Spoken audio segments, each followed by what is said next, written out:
Hi everyone, my name's Carl. I thought today I'd talk about playing by ear in response to Rosie's excellent bit of information she put on the bulletin this week. A couple of things then. First of all, I'd like to talk about whether you need theory in order to play by ear. I'm kind of playing devil's advocate a little bit with Rosie because she kind of said that it was 50% theory, 50% playing by ear. I don't think that's entirely true, only because there are plenty of people out there who don't really know about music theory in the traditional way of learning it. They can play pretty well by ear. So a lot of folk musicians, for example, or learn tunes by ear. Quite a lot of jazz musicians can't read that well and don't really know the sort of whole solfege system. Here's a little test for me. I've got my clarinet with me today. I'm going to be very quiet and play the clarinet in my excellent room here in Glossop. And what we're going to do is, first of all, I'm going to play some notes. It doesn't matter if you know what it's called. We're going to play some notes, and I'd like you to do some singing. La da da da da da da da dum. If you know what that's called, that's great. If you don't know what it's called, you can still sing it.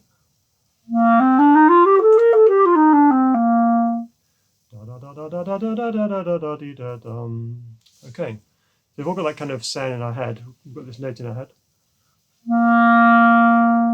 Okay, I think that probably you can all remember that note for a little bit of time. So I'm going to ask you at the end if you can remember that note. So have a think about it now. See if you can remember it. If you've got perfect pitch, no problem, but I'm guessing that most people don't. I certainly don't. So if I play a tune now,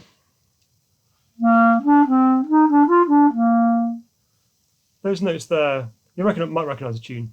Those notes there were based on the same notes as we played in the first bit. Same notes. Different order. That's all. Okay.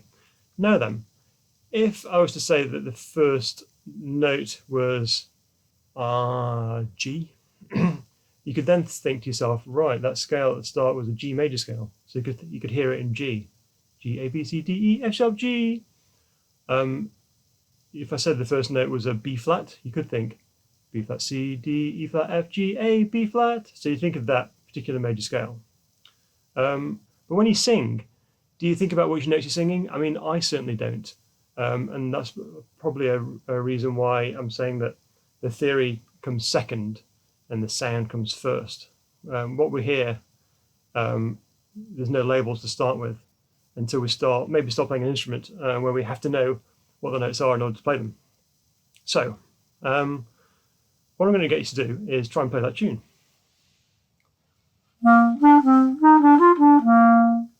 So it doesn't matter what note you start on. What the plan is to listen to the tune. You might know it already. Try and remember the first note. Can we remember it? La, that's right. Now pause the video and get your instrument out and see if you can play that little bit of melody. Do, do, do, do, do, do, do. Okay, pause. Okay, we're back. As if by magic. Great. Easy? It's kind of easy. You might have to have a few goes to work out exactly which notes, but the intervals are pretty certain. There's some major thirds in there, some seconds in there. But they're all quite close together, which is nice. So it doesn't take that long to work out the tune. Obviously, if the intervals were a bit more crazy, that kind of thing is much harder to work out. But mainly because it's really, really, really, really hard to sing it. Yes, okay. The next thing to do to develop your ear, I think, in this kind of way of thinking is now you can play it. Do, do, do, do, do, do, do, do.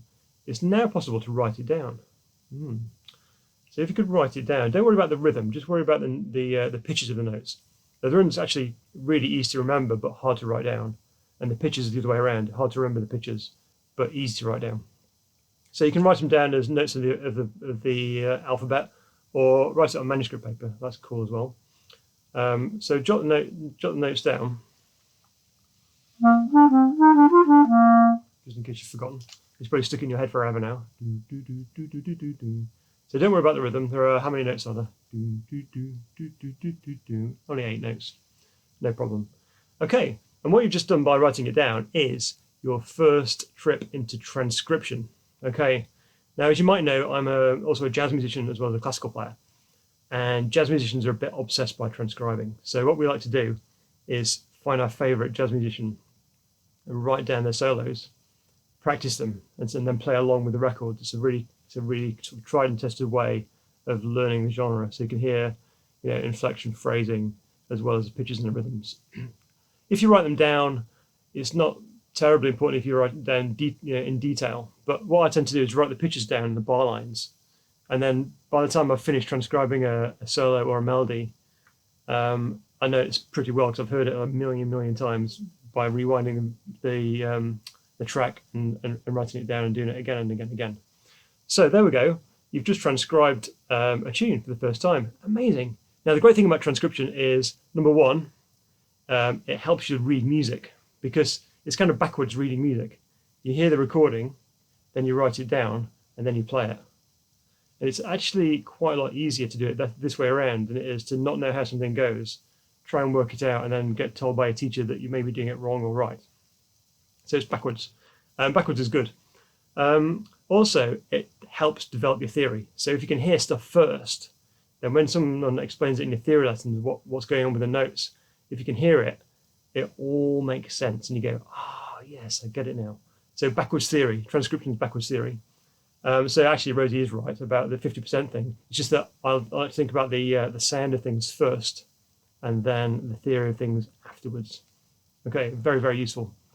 And the third thing is you can save money even better by transcribing. So if you want to play a tune, don't go and order it from the music shop. Listen to the record. Yeah.